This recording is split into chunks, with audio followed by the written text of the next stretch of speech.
పరిశుద్ధ నామానికి మహిమ కలుగును గాక. హల్లెలూయా. సంతోషంగా ఉన్న వాళ్ళ మాత్రం చూద్దాం. హల్లెలూయా, హల్లెలూయా, హల్లెలూయా. దేవుని వాక్యములోనికి వెళ్ళబోయే ముందు ఒక విషయాన్ని జ్ఞాపకం చేస్తున్నాను. ప్రాముఖ్యమైన విషయం, ప్రార్థించవలసిన విషయం. రాబోయే ఆగస్టు మాసం పరిచర్య 11 ఏళ్ళు ముగించుకొని 12వ ఏటిలోనికి అడుగు పెడుతూ ఉన్నటువంటి గొప్ప సమయంలో ప్రభువును గొప్పగా ఆరాధించుకోవాలని ఆశతో ఉన్నా. మొదటైతే ఒక దినం అనుకున్నాం, కానీ దేవుడు ఇస్తున్న ఆలోచన 2 దినాల్లో ఆ కూడికను జరిపించాలని ఆశపడుతూ ఉన్నా. అయితే ప్రభు పైన బ్రతిమలు అడుగుతూ ఉన్నాను. మీకున్నటువంటి ప్లాన్స్ బట్టి ఎవరు కూడా ఆగస్టు మాసం 17, 18 తేదీలలో ప్రతి ఒక్కరు కూడా మందిరంలో కనిపించాలి. ఆ 2 దినాల్లో దైవజనులు దూర ప్రాంతాల నుంచి రాబోతూ ఉన్నారు, ప్రార్థిస్తూ ఉన్నా, ప్రయత్నిస్తూ ఉన్నా. బలమైన ఆహారం, బలమైన ఆత్మీయ ఆహారం ఆ 2 దినాలు పొందుకోవాలని ప్రార్థన చేస్తూ ఉన్నా, దానికి ప్రయాసపడుతూ ఉన్నా. ఒక దినం అంటేనే చాలా కష్టం, 2 దినాలంటే ఆర్థిక సవాళ్ళు కూడా అంతే ఉంటాయి. కాబట్టి నా ప్రభువు నమ్మదగిన వాడు. ఈ 11 ఏండ్లలో ఎప్పుడునూ సిగ్గుపరచలేదు, ఇక ముందును సిగ్గుపరచని దేవుడు అయి ఉంటూ ఉన్నాడు. హల్లెలూయా, హల్లెలూయా. ఆయనే ద్వారాలు తెరచి మహిమకరంగా కార్యాన్ని జరిగించులాగున మీ అనుదిన ప్రార్థనలో జ్ఞాపకం చేసుకునండి. ఇప్పుడే గుర్తుంచుకోండి, ఆగస్టు 17, 18 ఎటువంటి కార్యక్రమాలున్నా రైతో వాయిదా వేసుకునవలసిందిగా ప్రభు పేరట మనం చేస్తూ ఉన్న వాక్యములోనికి వెళదాం. యోబేలు గ్రంథం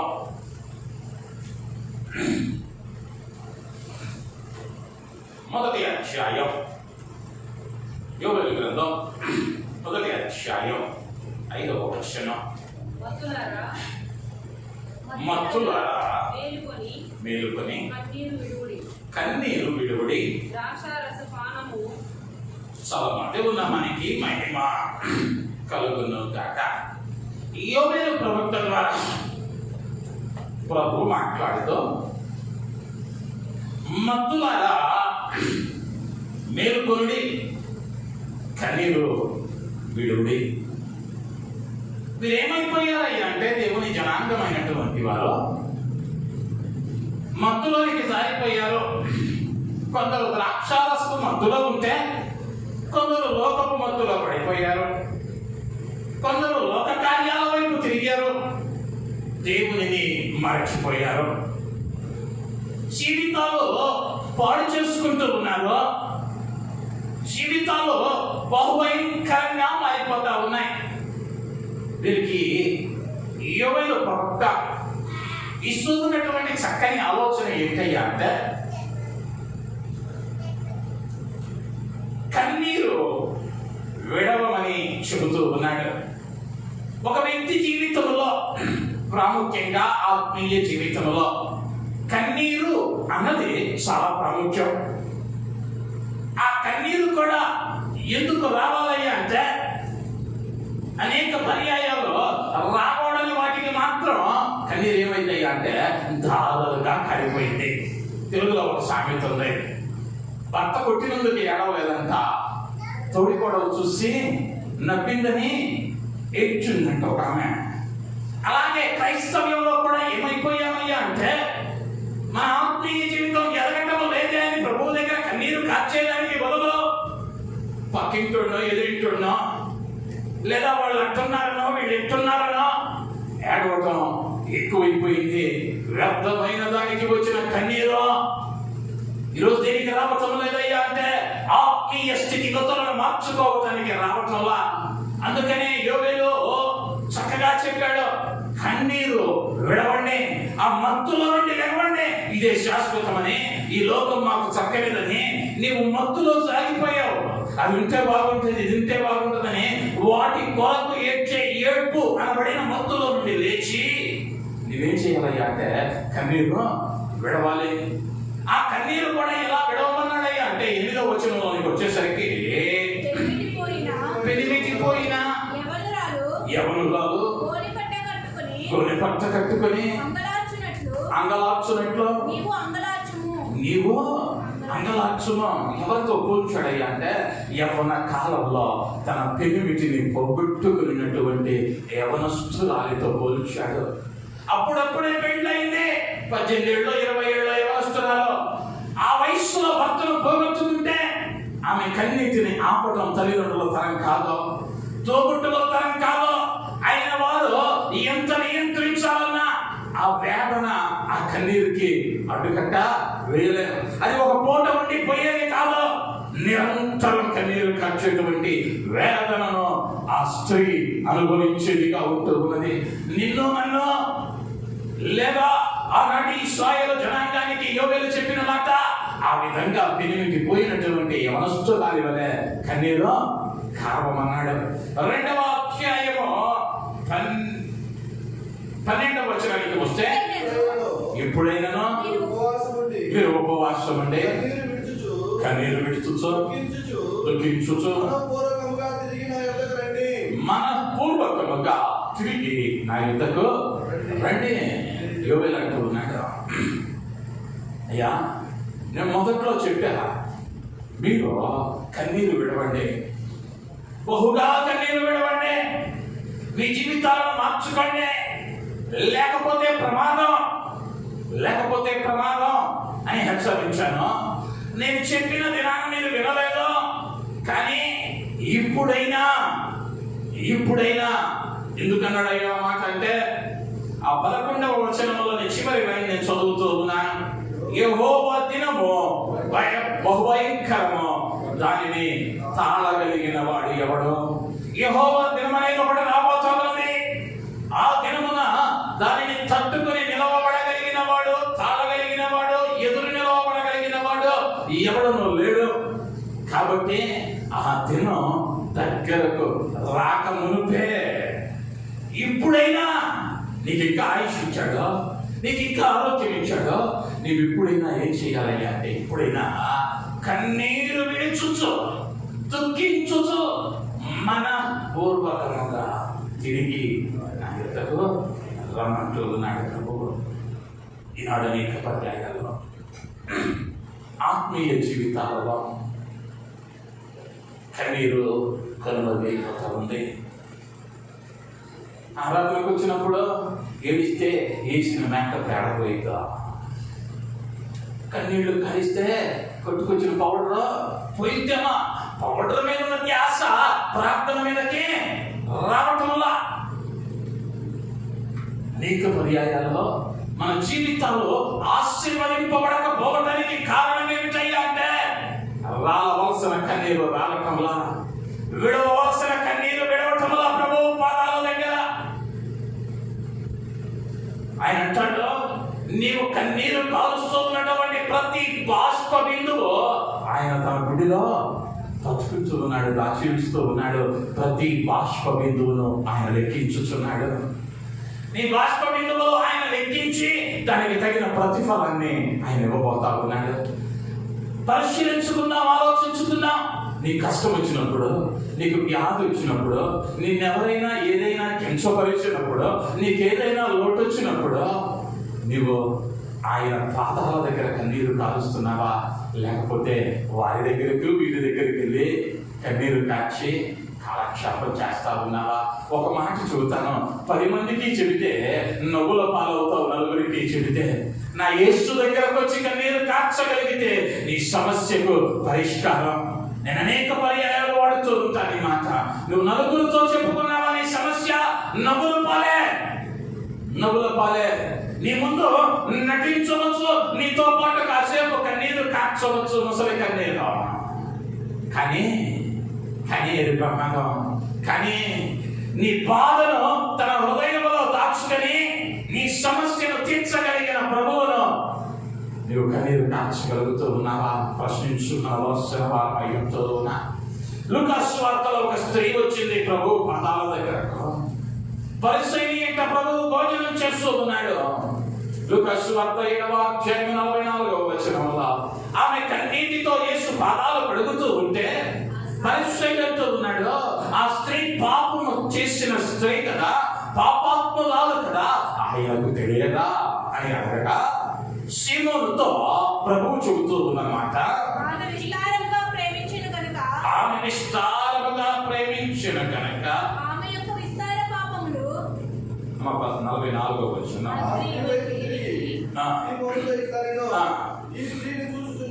ఈ స్త్రీని చూచుచున్నారే, నేను నీ ఇంటిలోనికి రాక నీవు నా పాదములకు నీళ్ళు ఇయ్యలేదు కానీ ఈమె తన కన్నీళ్లతో నా పాదములను తడిపి తన తల వెంట్రుకలతో తుడిచెను. ఈమె తన కన్నీటితో నా పాదాలు ఏం చేసింది అంటే కడిగి తన తల వెంట్రుకలతో తుడిచింది. ఈమె పాపాత్మురాలే కానీ ఆ పాపాత్మురాలి కన్నీరు ఆ పరిశుద్ధుని పాదాల మీద పడగా ఆ పాపాత్మురాలు ఏమవుతూ ఉన్నది అంటే పరిశుద్ధురాలిగా మార్చబడి సమాధానముతో వెళుతూ ఉన్నది. హల్లెలూయా, హల్లెలూయా. నీవు నేను జన్మతః పాపులమే, పాపము మనల్ని వెంబడిస్తూ ఉన్నది. నీవు పరిశుద్ధపరచబడాలి అంటే, నీవు నెమ్మదితో వెళ్ళాలి అంటే, సమాధానముని ఇంట ఉండాలి అంటే ప్రభువు చూపిన మాదిరి ఏంటయ్యా అంటే ఆయన పాదాలను కన్నీటితో నువ్వు కడగాలి. కన్నీటితో కడగాలి అంటే కాళ్ళు కడుక్కోవటానికి వెళ్ళాం, దేంతో నీళ్ళు తీసుకుంటాం, అరచేతితో తీసుకోం, ఒక జబ్బుతో తీసుకుంటాం. ఇప్పుడు ఆయన పాదాలు కడగాలంటే నువ్వు ఎంత విస్తారముగా కన్నీరు కార్చవలసిన అవసరం ఉందో ఆలోచించుకోవాలి. అంటే నీ ప్రార్థన, నీ విజ్ఞాపన కన్నీరు కార్చేదిగా మారుతా ఉన్నదా?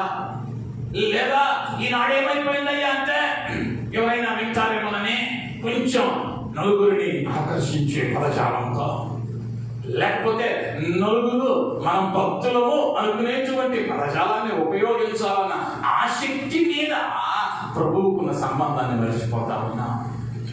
ప్రభుతో ఉన్న సంబంధాన్ని మరిచిపోతూ ఉన్నా. నీ ప్రార్థనలో ఏమవ్వాలయ్యా అంటే కన్నీళ్లు ధారాలుగా రావాలి. ఆ కన్నీటితో ఆ ప్రభువు పాదాలు కడిగితే నీ పరిస్థితి ఏదైనా నా ప్రభువు మార్చగలిగిన వాణిగా ఉంటూ ఉన్నాడు. యోబు భక్తుడు కన్నీరు కాక్షాడు. యోబు గ్రంథం 16వ అధ్యాయము 21వ వచనములో తన స్నేహితులైన వారు తనకు వ్యతిరేకంగా మాట్లాడుతున్నది, నానా నరపుత్రుడు విషయమై వాని స్నేహితులతో వ్యాక్షమాడవలనని కోరి నేను దేవుని తట్టు దృష్టి ఉంచి కన్నీళ్లు ప్రవాహముగా విడుచుచున్నాను. దేవుని నామానికి మహిమ కలుగును గాక. యోబు గారి కన్నీళ్లు ఎలా ఉన్నాయి అంటే ప్రవాహము వలె ఉన్నాయి. ప్రవాహము వలె. ఎందుకయ్యా అంటే తన స్నేహితులతో ఇప్పుడు ప్రభువు వ్యాఖ్యం ఆడాలి. తనున్న స్థితిని బట్టి స్నేహితులు తనను హేళన చేస్తూ ఉన్నారు, నిరుత్సాహపరుస్తూ ఉన్నారు, ఆయాసపరుస్తూ ఉన్నారు. ప్రభువుని అడుగుతూ ఉన్నాడు, అయ్యా నేను ఇప్పుడు వారితో వ్యాఖ్యం ఆడలేను, నీవు నా పక్షంగా వ్యాఖ్యం ఆడలాగునా నా కన్నీరు ప్రవాహం వలె పారుతూ ఉన్నది.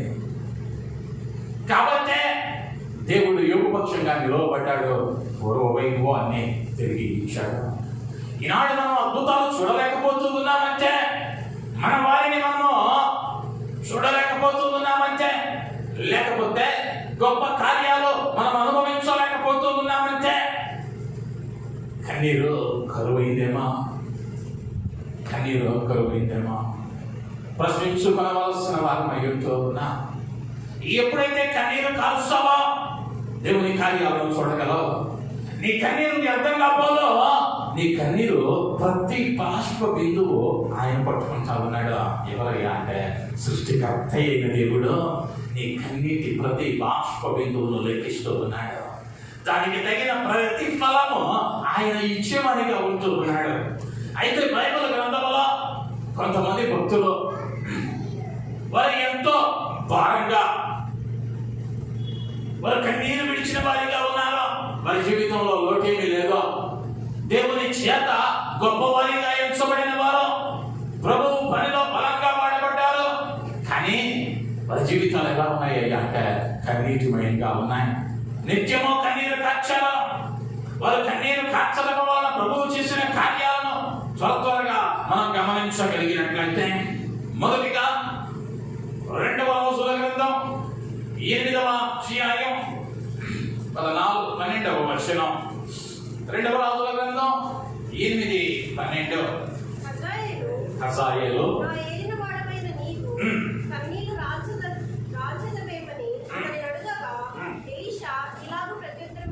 చాలా దేవుని నామానికి మహిమ కలుగును గాక. హల్లెలూయా. హజాయేలు అనేటువంటి ఒక పనివాడు ప్రవక్త అయిన ఎలీషా దగ్గరకు వచ్చాడు.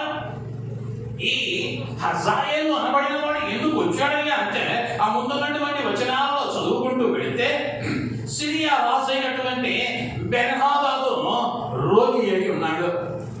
బెన్హాదాదు అనబడిన రాజు రోగి ఉండగా, ఈ యొక్క బెన్హాదాదు యొక్క పనివాడైనటువంటి హజాయేలు ప్రవక్త అయిన ఎలీషా దగ్గరకు వచ్చి, అయ్యా నా రాజు, నా ప్రభువు వ్యాధితో ఉన్నాడు, కాబట్టి అతడు బాగోనా లేదా అని సమాచారం తెలుసుకోవటానికి, ప్రభువు దగ్గర విచారణ చేయటానికి ఈ హజాయేలు అనబడిన వాడు వచ్చాడు.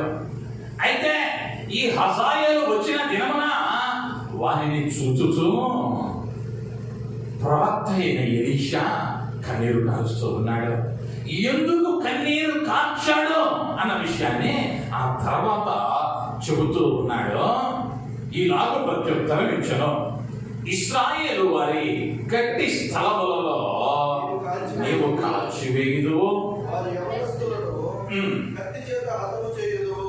వారి పిల్లలను నేలకు వేసి కొట్టి చంపుదువు, వారి గర్భిణులు కడుపులను చింపివేయదువు కనుక నీవు వారికి చేయబో కీడును నేను ఎరిగి ఉండుట చేత కన్నీళ్లు రాచుచున్నాను. వారికి నీవు చేయవచ్చు ఉన్న కీడును నేను చూసి ఎరిగి ఉండుట చేత కన్నీళ్లు రాచుచున్నాను. కన్నీళ్ళు రాచుచున్నాను. ఎలీషా గారు బాగానే ఉన్నాడు, గొప్ప అద్భుతాలు చేసిన ప్రవక్త. కానీ ఈ హజాయేలును చూసేసరికి కన్నీరు దారలై కారుతా ఉంది. కారణం ఏంటయ్యా అంటే, తన జనాంగమైన ఇశ్రాయేలు జనాంగము మీదికి రాబోతూ ఉన్నటువంటి ఉగ్రతను చూస్తూ ఉన్నాడు. వారు ఒక దినమున నాశనం కాబోతూ ఉన్నారని, ఆ తల్లుల కడుపులు చీల్చబడుతూ ఉన్నాయని, యవనస్తులు కట్టి వాత చేత మరణించబోతూ ఉన్నారన్న వార్త విన్నటువంటి ఎలీషా కన్నీరు కారుస్తూ ఉన్నాడు. కన్నీరు కారుస్తూ ఉన్నాడు. ఎప్పుడైతే ఎలీషా ప్రవక్త కన్నీరు కార్చాడో, ప్రభువు కృప ఇశ్రాయేలు జనాంగము మీద కుమ్మరించబడింది. ఆ తరువాత దినాలలో ఈ రాజు అయినటువంటి బెన్హదాదు మరణించటం, వారికి బదులుగా ఈ యొక్క హజాయేలు రాజుగా రావటం, ఇశ్రాయేలు జనాంగము మీదికి రావాల్సినటువంటి ఆ కీడు కొంచెముగా తగ్గటం, ఇశ్రాయేలీయులు ప్రబలటం మనం చరిత్రలో చూడగలిగిన వారమై ఉంటూ ఉన్నాం. ప్రవక్త కన్నీరు కార్చాడు. అబో భయంకరమైన కార్యాలను చూడకూడదని, ఆ కార్యాలు జరగకుండా ఉండాలని ప్రవక్త కన్నీరు కార్చాడు. అయితే ఒక ప్రశ్న, నువ్వు కన్నీరు కారుస్తూ ఉన్నావా? నీ రక్త సంబంధికులు ఉన్నారే, నీ తోడబుట్టిన వారు ఉన్నారే, నీ అక్క చెల్లెల్లో, నీ అన్నదమ్ముళ్ళు, నీ స్నేహితులు, మిత్రులు, నీ పక్కింటి వారు, ఎదురింటి వారు, ఈ రోజు ప్రతి సంతోషంలోనూ వారితో కలిసి భుజిస్తూ ఉన్నావు, వారితో కలిసి తిరుగుతూ ఉన్నావు. అయితే రాబోయే దినం, ఆ ఉగ్రత దినం, వారి నాశనం కాబోతూ ఉన్నారే. ఆ సజీవుడైన దేవుని ఎదుట వారి అగ్నిగుండములో ఆకలి కేకలు పెట్టబోతూ ఉన్నారే. ఆ అగ్ని ఆరదు, పురుగు చావదు అన్న స్థలములో వారు పఠించబోతూ ఉన్నారే. ఏనాడైనా మనం కన్నీరు కార్చామా? మనందరికీ తెలుసు ఆయన త్వరలో రాబోతా ఉన్నాడు. ఆ మహా ఉగ్రత నుండి తప్పించుకోవాలని తెలుసు. అయితే కన్నీరు కారుస్తూ ఉన్నామా? మన వారి కొరకు, ఎవరో పరాయి వారి గురించి నేను మాట్లాడటం లేదా? నీ తోడబుట్టిన వాడు రక్షింపబడలేదే, లేదా నీ బంధువు రక్షింపబడలేదే, నీ అన్న రక్షింపబడలా, నీ తమ్ముడు రక్షింపబడలా, నీ భర్త రక్షింపబడలా, నీ భార్య రక్షింపబడలా. ఏనాడైనా కన్నీరు కార్చావా? కన్నీరు కార్వకుండా నీ వారు సురక్షితమైన స్థలంలోనికి రాలేరు. ఆ భారం నీలో ఉన్నది. ఎలీషా ప్రవక్త పరిస్థితి బాగానే ఉంది. ఏడవలసిన అవసరం లేదు, కన్నీరు కాల్చి వేదన చెందవలసిన అవసరం లేదు. కానీ ఇశ్రాయేలు జనాంగానికి కలగబోతున్నటువంటి ఆ శ్రమను జ్ఞాపకం చేసుకున్నాడు. నీవు నేను కన్నీరు కాలుస్తున్నామా? నేను బాగున్నాను అని సర్దుకుంటూ ఉన్నామా? ప్రభు ప్రశ్నించే దినం రాబోతా ఉంది.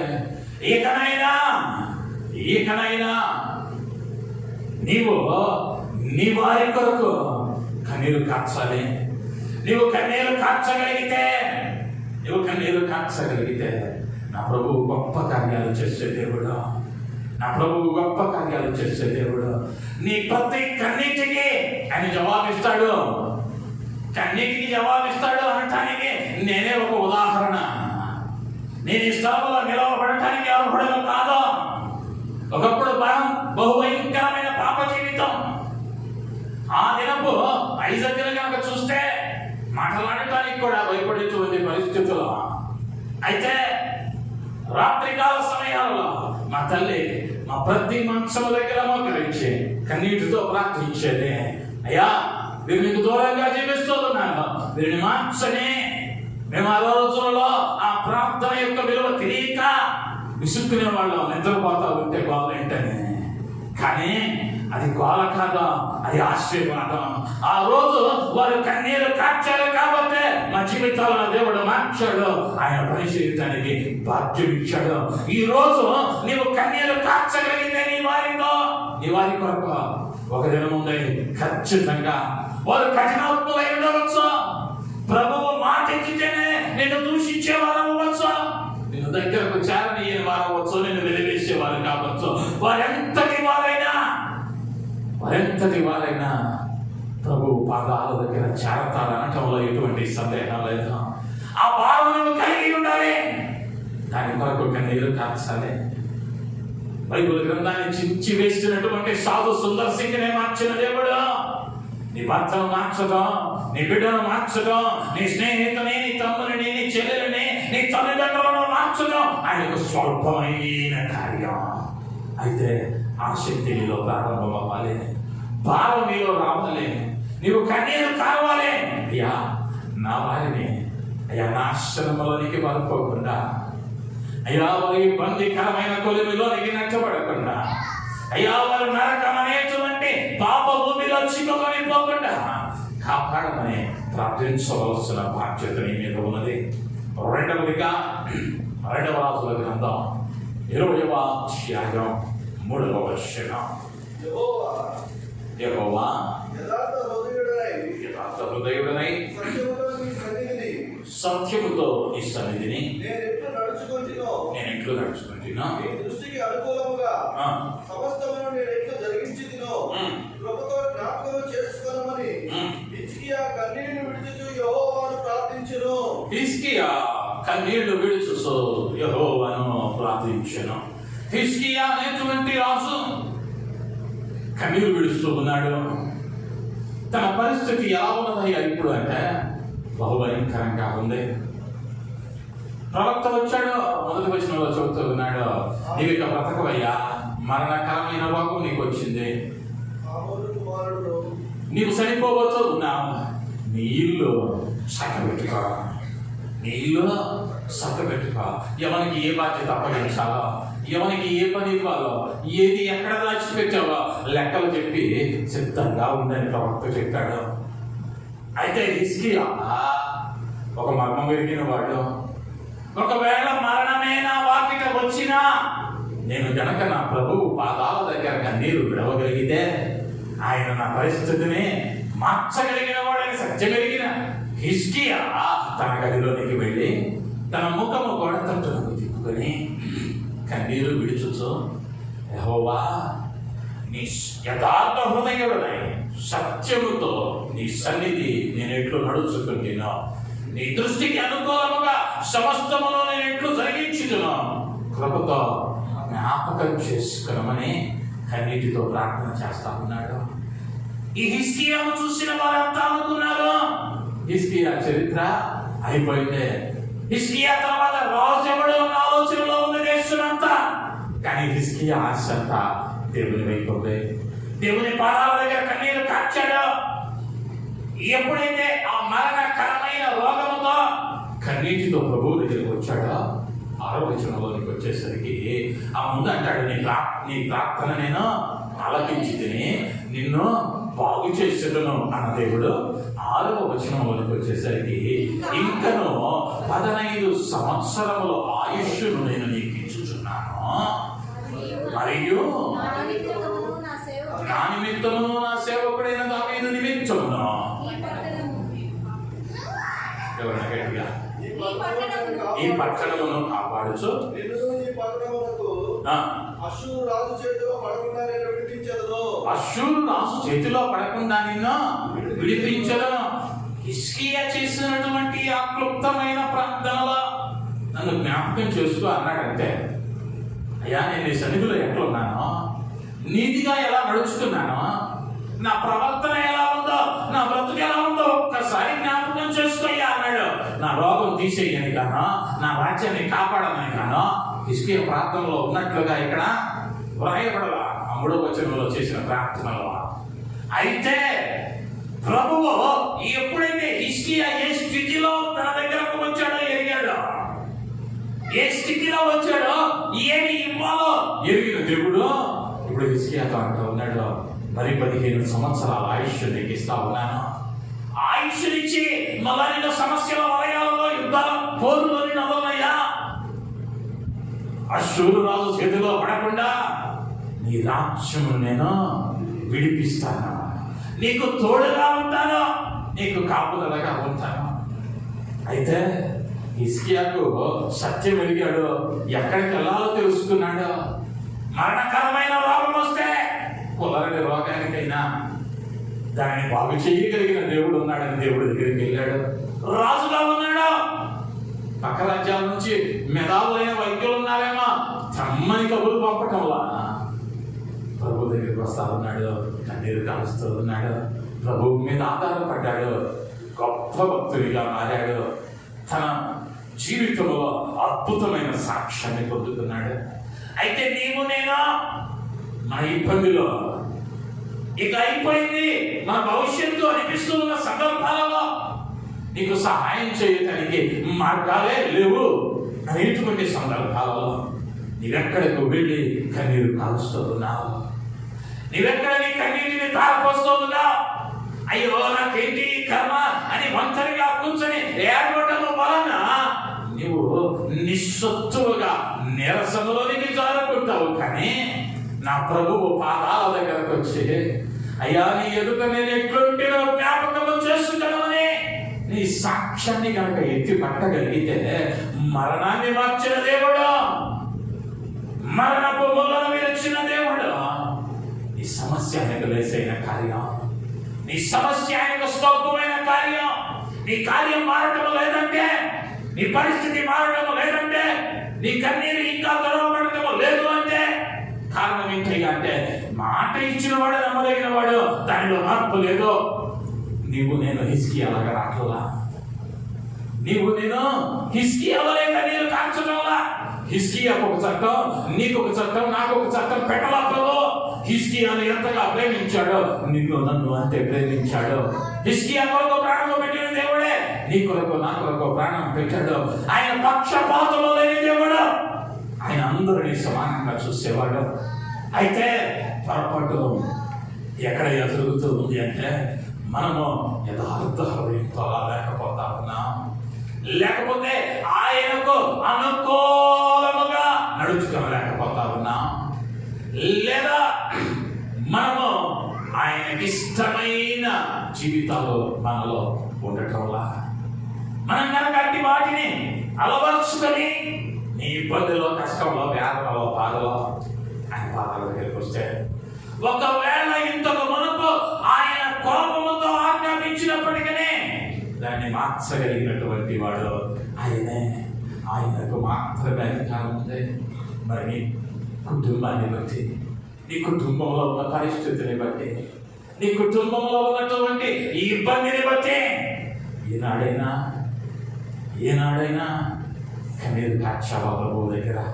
ఒంటరిగా నీ గదిలోనికి వెళ్ళే కన్నీరు ధారలో ఉన్నట్టు, అయ్యా నేను ఇంతకాలంగా అడుగుతున్నానే, నాకు ఎందుకయ్యా ఆలస్యం చేస్తూ ఉన్నావు అని ఎప్పుడైనా కార్చగలిగామా? ఒంటరిగా ప్రార్థన చేయటం రావటంలా ఆ లెక్క ఈ లెక్క తప్పటి తీసుకొని అమ్మో అట జరిగిపోయింది ఎట్ట జరిగిపోయిందని చాటిప్పేసుకుంటున్నాను. కానీ ఎదురులోనికి వెళ్ళే నీ ముఖమో నీపై నీతి సూర్యునిగా ఉదయించేటువంటి దేవుని వైపు తిరిగే ఆయన ముఖ కాంతి నీ మీద పడులాగనా కన్నీరు కార్చగలిగితే, హిజ్కియా యొక్క మరణకరమైన రోగము మార్చిన దేవుడు, 15 సంవత్సరాల ఆయుష్నిచ్చిన దేవుడు నీ జీవితాన్ని మార్చగలడు. దానిలో ఎటువంటి సందేహం లేదు. ఈ దినము నుండైనా ఈ కార్యాల కొరకు కన్నీరు కార్చగలిగితే హిజ్కియా లాగా ప్రభువు ఈ పరిస్థితులను చక్కబెట్టువానిగా ఉంటూ ఉన్నాడు. మొదటిగా మనం గమనించాం, ఎలీషా ప్రవక్త కన్నీరు కార్చాడు. ఎందుకు కార్చాడయ్యా అంటే, నశించిపోతూ ఉన్నటువంటి తన జనాంగం కొరకు. నీవు నేను కాలుస్తూ ఉన్నామా కన్నీరు? మనకెందుకు లేని విడిచిపెడుతూ ఉన్నామా? రెండవదిగా హిజ్కియా తన వేదనలో, తన బహుభయంకరమైన సమస్యలో ప్రభు పాదాల దగ్గర కన్నీరు కాలుస్తూ ఉన్నాడు. ఆయన సమస్యలో ప్రభువుకు అప్పగిస్తూ ఉన్నావా? ప్రజలకు అప్పగిస్తూ ఉన్నావా? ప్రశ్నించుకో. ప్రభు పాదాల దగ్గర పెడితే పరిష్కారం ఉంది. ఆయన విడిపిస్తాడు. నీ కన్నీటిని తుడిచే దేవుడు. మూడవదిగా మనం గమనించగలిగినట్లయితే నెహెమ్యా గ్రంథం 1వ అధ్యాయం 4వ వచనం. ఈ మాటలు విన్నప్పుడు నేను కూర్చుండి ఏడ్చి కొన్ని దినములు దుఃఖముతో ఉపవాసం ఉండి ఆకాశమందల దేవుని ఎదుట విజ్ఞాపన చేసి దేవుని నామానికి మహిమ కలుగునుగాక. హల్లెలూయా, హల్లెలూయా, హల్లెలూయా. నెహెమ్యా భక్తుడు కొన్ని దినముల ఉపవాసం ఉండి దుఃఖముతో ప్రభువును ప్రార్థిస్తూ ఉన్నాడు. ఈ నెహెమ్యా ఏమి ఇబ్బందికరమైన పరిస్థితుల మధ్యలో లేడు. ఉద్యోగం బాగానే ఉంది, తన పనులు తనకు జరుగుతూ ఉన్నాయి, ముప్పొట్లా తింటా ఉన్నాడు. కన్నీరు కార్చవలసిన అవసరమో, ఉపవాసం ఉండవలసిన అవసరమో తనకైతే తన వ్యక్తిగత జీవితంలో లేదు ఇప్పుడు. కానీ ఒక మాట విన్నాడు. ఏంటయ్యా మాట అంటే 3వ వచనంలోనికి వస్తే, వారు చెరపట్టబడిన వారిలో శేషించిన వారు ఆ దేశంలో బహుగా శ్రమను నిందలు పొందుతున్నారు. మరియు యెరూషలేము యొక్క ప్రాకారము పడద్రోయబడినది, దాని గుమ్మములను అగ్ని చేత కాల్చబడినవని నాతో చెప్పిరి. ఇప్పుడు యెరూషలేములో కూడా లేడు నెహెమ్యా, వేరొక దేశంలో ఉన్నాడు. అయితే యెరూషలేములో యెహోవా కొరకు కట్టబడిన దేవాలయమైనటువంటి యెరూషలేము దేవాలయము గుమ్మములు కూల్చబడ్డాయి. ఇటుక మీద ఇటుక లేకుండా అవి పడద్రోయబడ్డాయి. నా జనులైనటువంటి వారు బానిసలుగా పట్టబడ్డారు అన్న మాట విన్నాడు. అన్న మాట విని దుఃఖముతో అనేక దినాలు ఉపవాసం ఉన్నాడు. ఎందుకయ్యా దుఃఖపడ్డాడు అంటే, నిత్యమో దేవుడు నివాసం ఉండేటువంటి స్థలమో, లేదా ఉదయమో మధ్యాహ్నమో సాయంకాలమో దేవునికి నైవేద్యమును బలులు అర్పించేటువంటి చోటైనటువంటి యెరూషలేములో ఇప్పుడు ఏం సాగట్లేదయ్యా అంటే, ధూప దీప నైవేద్యములు అక్కడ లేవు. అక్కడ బలులు చెల్లించడం వల్ల, ధూపము వేయబడటం వల్ల, అంటే ఒక రకంగా చెప్పాలి అంటే దేవుని పని ఆగిపోయింది. దేవుని పని అక్కడ ఆగిపోయింది. ఎప్పుడైతే దేవుని పని ఆగిపోయిందని నెహెమ్యా ఎరిగాడో, కొన్ని దినాలు ఉపవాసం ఉన్నాడు. కొన్ని దినాలు ఉపవాసం ఉండి ప్రార్థన చేస్తా ఉన్నాడు. ఎందుకయ్యా ఇప్పుడు ప్రార్థన అంటే ఆ ఆపబడిన పరిచర్య తిరిగి ప్రారంభించబడాలి. ఆ మోయబడిన ద్వారాలు తెరవబడాలి. పడిపోయినటువంటి యెరూషలేము దేవాలయం కట్టబడితేనే తిరిగి బలులర్పించడానికి అవకాశం ఉంది. లేదా యూదులైన వారు, ఇశ్రాయేలు వారు దేవుని మందిరానికి వచ్చేటువంటి అవకాశం ఉంది. ఇప్పుడు మందిరం కట్టబడాలి. ఆగిపోయిన పరిచర్య తిరిగి పునరుద్ధరించబడాలి. నెహెమ్యా వేదనతో ప్రార్థన చేస్తా ఉన్నాడు, ఉపవాసం ఉంటా ఉన్నాడు, దాని కొరకు ప్రయాసపడ్డాడు. దేవుడు ప్రార్థన ఆలకించాడు. మందిరం ఏమైందయ్యా అంటే తిరిగి కట్టబడినదిగా ఉన్నది. పోరాటాల మధ్యలో మందిరం కట్టారు. ప్రభువుకు బలులు చెల్లించిన వారిగా ఉంటున్నారు. అయితే నీ జీవితంలో, నా జీవితంలో ప్రభువు పని ఆగిపోవటానికి లేదా ఆగిపోయిన పని సాగటానికి, అది ఆగకుండా ఉండటానికి నీవు నేను ప్రార్థిస్తూ ఉన్నానా? ప్రశ్నించుకోవలసిన వారమై ఉంటున్నా. నెహెమ్యా యెరూషలేములో పడిపోయిన మందిరం నిమిత్తం కన్నీరు కార్చాడు. ఏనాడైనా నీ దేశంలో అనేక ప్రాంతాలలో విచ్చలవిడిగా దారుణమైన సంఘటనలో మందిరాలు కూల్చబడుతూ ఉన్నాయి, సేవకులు హతమార్చబడుతూ ఉన్నారు. అతి కారణాలు వినినప్పుడు వేదన పడతా ఉన్నామా? ప్రార్థిస్తా ఉన్నామా? కన్నీరు కాలుస్తా ఉన్నామా? మన దాకా రాలేదుగా, మన రాష్ట్రం బాగుందగా, మన ఊరు బాగుందగా, మా మందిరం బాగుందగా అని సర్దుకుంటున్నావేమో. నెహెమ్యా యెరూషలేములో లేడు, వేరొక ప్రాంతంలో ఉన్నాడు. అయినను యెరూషలేములో పడిపోయిన మందిరం కన్నీరు కాలుస్తూ ఉన్నాడు. అంతేకాదు, మందిరములో నీవున్నావు. నీవు ఏదో అకస్మాత్తుగా వచ్చి ఈ సంఘము అనబడిన శరీరంలో అవయవము కాలేదో. దేవుడు నిన్ను ఒక అవయవముగా ఉంచాడు. అవయవముగా ఉన్న నీవు ఆ సంఘము ఆగక సాగులాగున నిత్యము కన్నీరు కార్చాలి. నిత్యము సంఘములో ఉన్న నీవు సంఘము కొరకు కన్నీరు కార్చాలి. లేదయ్యా నేను ఒక్కడే కార్చకపోతే ఏమైంది అన్నావంటే సంఘం బలహీన పడిపోయింది. ఉదాహరణకు ఒక మాట చెబుతాను. శరీరంలో ఉన్నటువంటి ఈ చెయ్యి ఉన్నాను కదా, చక్కని బిర్యానీ తెచ్చుకున్నావు, హోటల్ వచ్చే ముందు పెట్టుకున్నావు, తిను అన్నావు అనుక, నోరొచ్చి తిందా, నోరొచ్చి గేటు మీద పడి తిందా. దానికి ఏం కావాలయ్యా అంటే చెయ్యి అనేటువంటి సహాయకుడు కావాలి. ఆ చెయ్యి అనేటువంటి సహాయకుడా నేను పని చేయలే, కడుపు కదా అని నోటిని చూసుకోమని అన్నావుక, ఆ రోజు ఇక నీకు కడుపు మంట పోయి మంట అయితే. ఎందుకయ్యా అంటే ఒక అవయవం పనిచేయాలా? పరిచర్యలు ఆగిపోవడానికి కారణాలు ఏంటయ్యా అంటే సంఘములో ఉన్న అవయవాలు సరిగా పని చేయకపోతలే. సంఘములో ఉన్న అవయవముగా ఉన్న నీవు పని చేయటం ప్రక్కన పెట్టి కన్నీరు కార్చడం చేస్తా ఉన్నావా? కన్నీరు కాలుస్తూ ఉన్నావా? బహుభయంకరమైన దినాలలోకి మనం వెళ్ళబోతూ ఉన్నాం.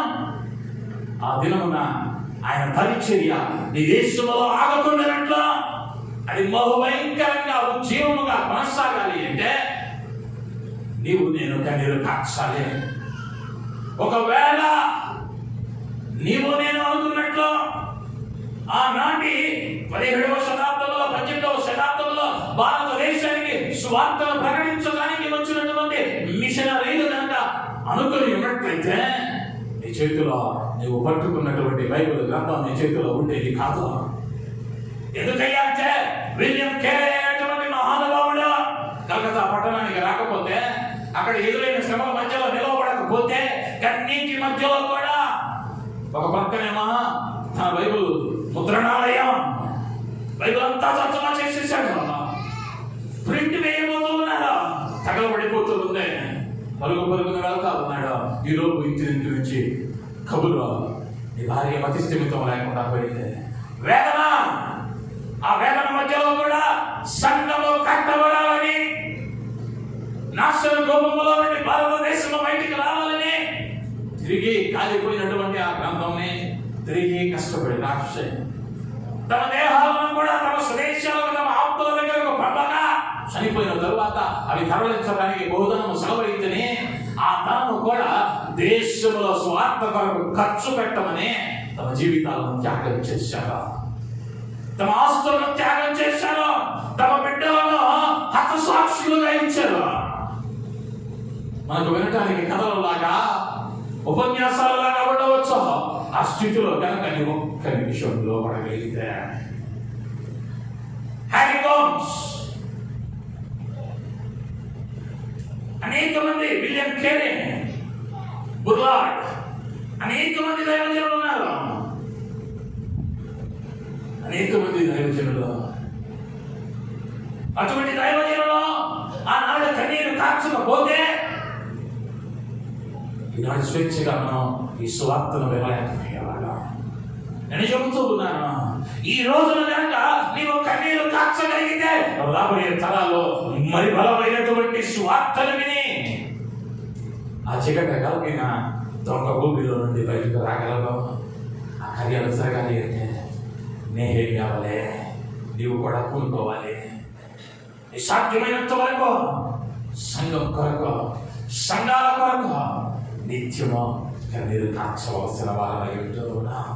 ఆ భారము మనం కలిగి ఉండాలి.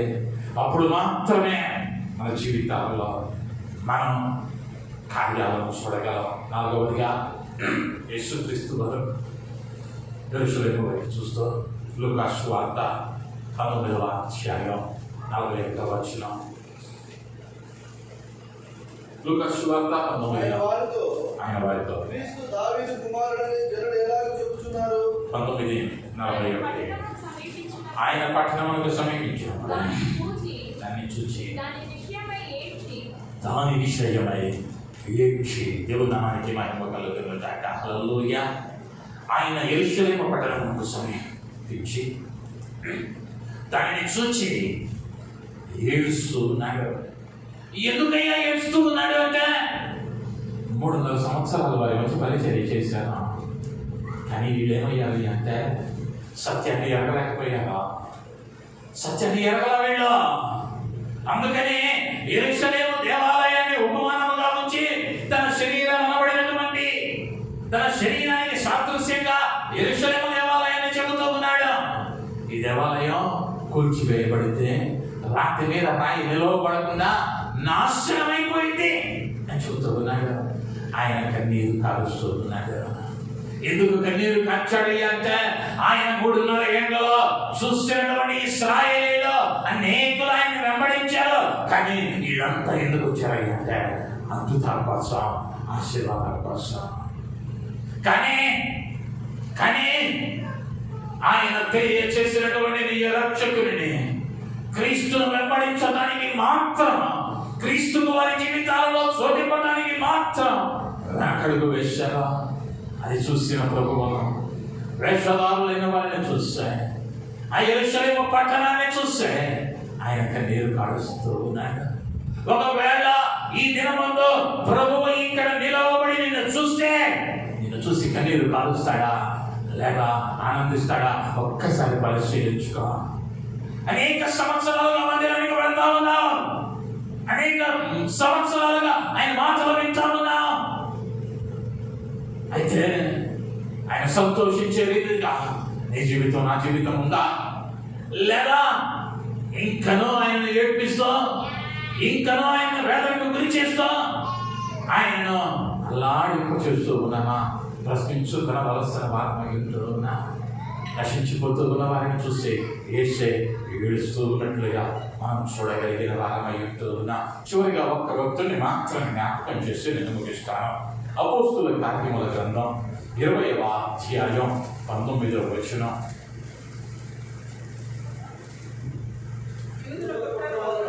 యూదుల కుట్రల వలన నాకు శోధనలు సంభవించినను కన్నీళ్లు విడుచుచు పూర్ణమైన వినయ భావముతో నేను ఎలాగో ప్రభువును సేవించుచుంటినో మీకే తెలియను సంఘాన్ని అడుగుతున్నాడు అపోస్తులైన పౌలు.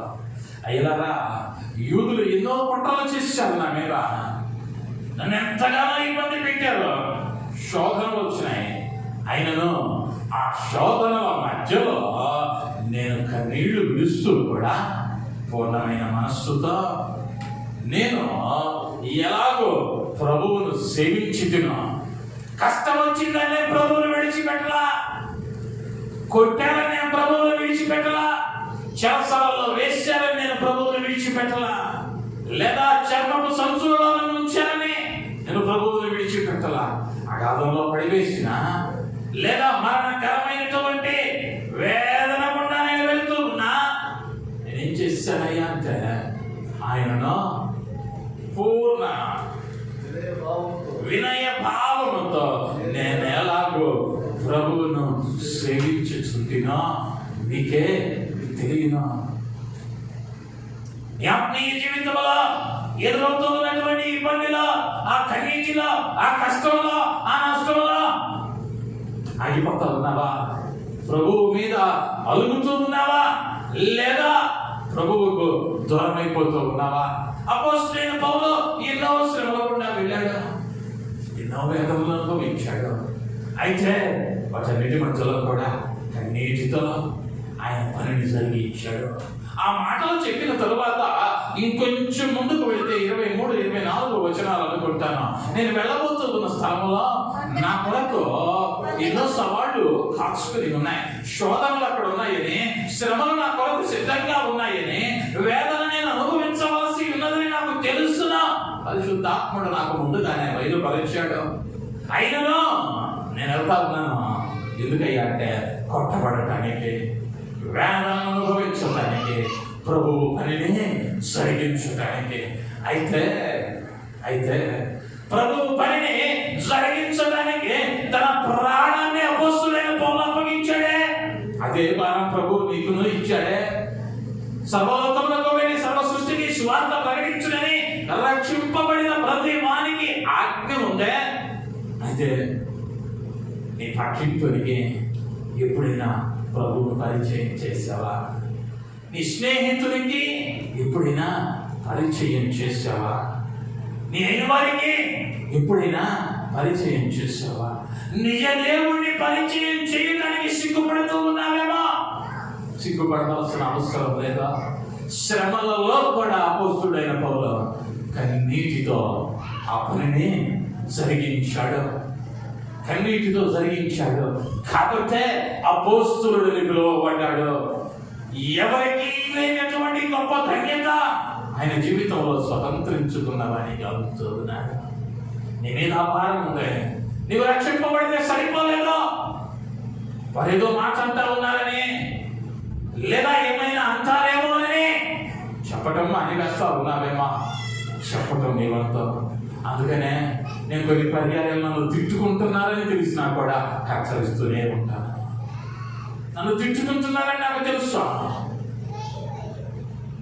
ఇరుగు పొరుగు వారు చెబుతూ ఉంటారు, అయినను నేను హెచ్చరిస్తూనే ఉంటాను.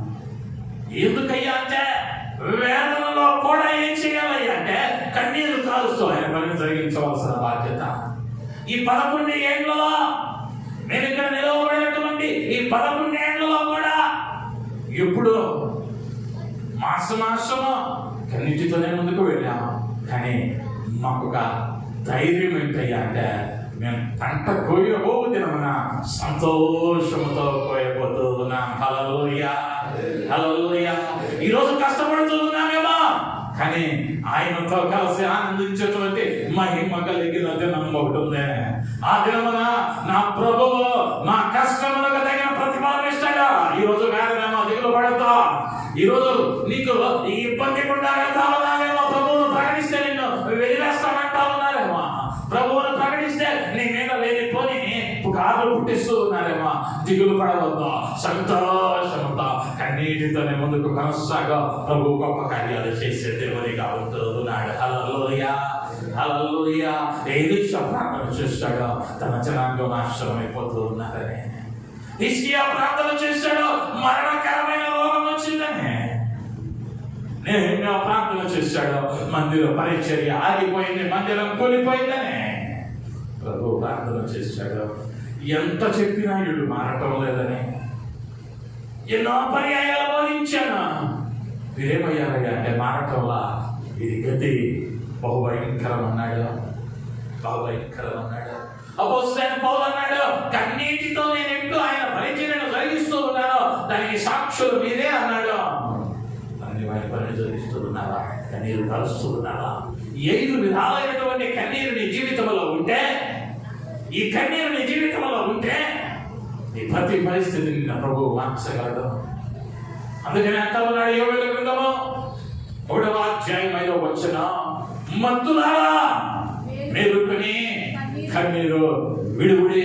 ఇంతకాలం వారు వచ్చి తీరుస్తారు, వీరు వచ్చి తీరుస్తారు, అవి వస్తే అవుతుంది పని, ఈ వస్తే అవుతుందని వేచి వేచి కాలాన్ని పాడు చేసుకుంటా ఉన్నావేమో. ఆ మత్తులో నుండిలే. నీకు సహాయం చేయగలిగిన వాడు సజీవుడైనటువంటి దేవుడు మాత్రమే. హల్లెలూయా, హల్లెలూయా. ఆయన ద్వారాలు తెరవగా మోయగలిగిన వాడు ఈ లోకంలో మరి ఎవడన్నా లేడు. కాబట్టి ఈ లోకపు మత్తులో నుండి లేచి మేలుకొని ప్రభువు వైపు తిరిగి నువ్వు కన్నీరు కాచగలిగితే భక్తుల జీవితాలలో అద్భుతాలు చేస్తున్న దేవుడు, మన పితరుల జీవితాలలో అద్భుతాలు చేస్తున్న దేవుడు నీ జీవితంలో నా జీవితంలో ఆయన అద్భుతము చేయడానికి సమర్థునిగా ఉన్నాడు, సిద్ధంగా ఉన్నాడు. ఆ అద్భుతాలను అనుభవించేటువంటి భాగ్యాన్ని ధన్యతల దేవుడిచ్చులాగున తలలో ఉంచున చిన్న ప్రార్థన. కృప కలిగిన మా యేసయ్య, దయ కలిగిన మా తండ్రి, ఈ బంగారు పాదాలకు వందనాలు, స్తుతులు, స్తోత్రాలు. అయ్యా నీ లేఖనంలో యోవేలు ప్రవక్త ద్వారా మాట్లాడినట్లుగా అయ్యా మేలుకొని కన్నీరు విడవమన్నావు. అయ్యా మా ప్రతి పరిస్థితుల్లోనూ ఎందాకవగా ఉంది. అయ్యా భక్తులు ఏ విధముగానైతే కన్నీరు కాచి తమ వారిని కాపాడుకున్నారో, రక్షించుకున్నారో, అయ్యా వ్యాధుల నుండి విడుదల పొందారో, పరిచర్యను ఆదుకున్నారో, అయ్యా ఏ విధంగా మారు మనస్సు పొందారో, అయ్యా ఏ విధంగా భక్తులు కన్నీటిలో పరిచర్యను చేశారో మేము విన్నాం. వాటన్నిటినీ నాయన మేము ఆచరించడానికి, అనుభవించడానికి, అటు భక్తి మా జీవితాలలో ఉండటానికి అయ్యా మీరు కృప చూపించండి. ఈ కృప కలిగిన హస్తము చేత మమ్మల్ని తాకండి. అయ్యా బిడ్డలకు నాయన జ్ఞానాన్ని దయచేసి ఈ లోకపు మత్తును వీడి మేలుకొని నీ కొరకు కన్నీరు కాచేటువంటి సంఘముగా ప్రతి బిడ్డలు మీరు నిలవబెట్టమని దీవించి ఆశీర్వదించుమని యేసు నామములో అడుగుతున్నాను తండ్రి. ఆమేన్, ఆమేన్. దేవుని నామానికి మహిమ కలుగును గాక.